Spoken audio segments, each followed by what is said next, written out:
Today I will tell you how the figures move in Angel Chess. A pawn will be the first. A pawn moves forward one square as in classical chess. It strikes forward diagonally one square as in classical chess. In Angel Chess, there is the concept of a figure under attack. It is important in the second stage of the game.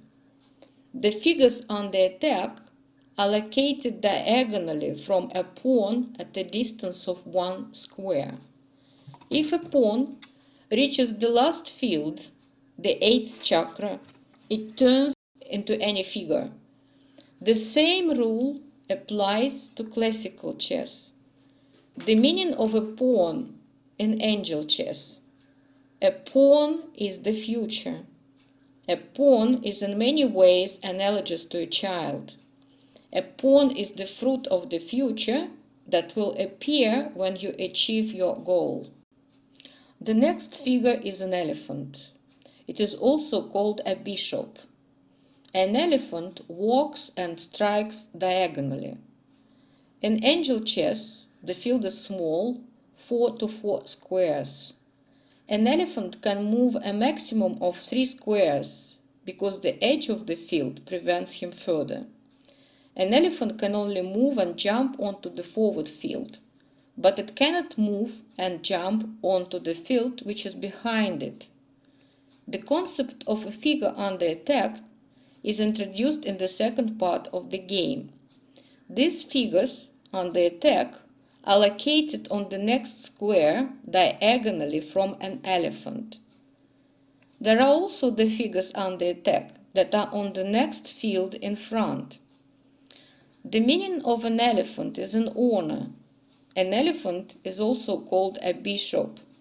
Issues of honor, truth, religion, relationship with God refer to an elephant.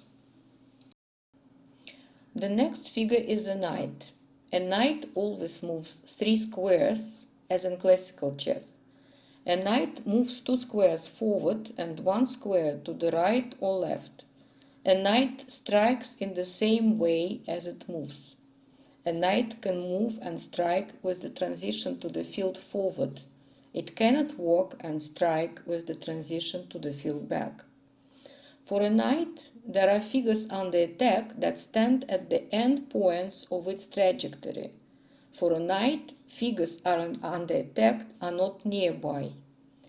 A knight has an important difference. It jumps over squares and figures.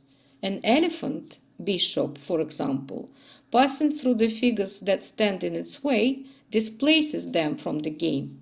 A knight doesn't displace the figures, it jumps over them. A knight immediately finds itself at the end point of its trajectory. In classical chess, a knight jumps over squares and figures in the same way. The meaning of a knight in Angel Chess. A knight never moves in a straight line, that is why it means making non-standard complex decisions. This is a part of life that requires a non-standard approach, going beyond the established stereotypes. Thanks to a non-trivial solution, a knight may not notice that it is surrounded by obstacles from all sides. It immediately finds itself at the end point of its intention. A knight is associated with communication, diplomacy, non-standard situations.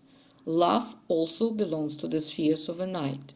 This is a very subtle and complex feeling. Love allows you to immediately reach the end point, jump over many circumstances. The next figure is a rook. It walks and strikes in a straight line, like in classical chess. A rook cannot move and strike on the field behind. The figures on the attack are the figures that stand next to a rook in a straight line. The meaning of a rook in Angel Chess. A rook is like a fortress. A rook is strength and support. Strength manifests itself as protection, fortress. This is the foundation on which we rely in achieving a goal. This word means a fortress and a money swindler. A rook describes all the difficult situations in our life that are associated with money. It refers to the foundation on which we rely to go further. The next figure is a king. There is a big difference here from classical chess. A king in Angel chess is very dynamic. It can move any number of squares. This is the only figure that can walk and jump onto the field behind. It can go and jump onto the field forward. A king can go diagonally, then go straight, then go back. But it cannot walk to the square it has just passed. This is the only limitation for a king. A king walks by any non-intersecting path. The figures that are on the adjacent squares to a king in a straight line and diagonally are under attack. If the squares are in the backfield, they are still under attack from a king. When a king reaches the 8th chakra, it can return to the very beginning and spawn a pawn in the game. This is a very important point. Under certain conditions, a king has such an opportunity twice. This is the third stage of the game. We will consider it later. In Angel chess, a king is you, or your supreme self, or your goal. If a king reaches the 8th field of the game, Samadhi chakra, it means that your goal will be realized.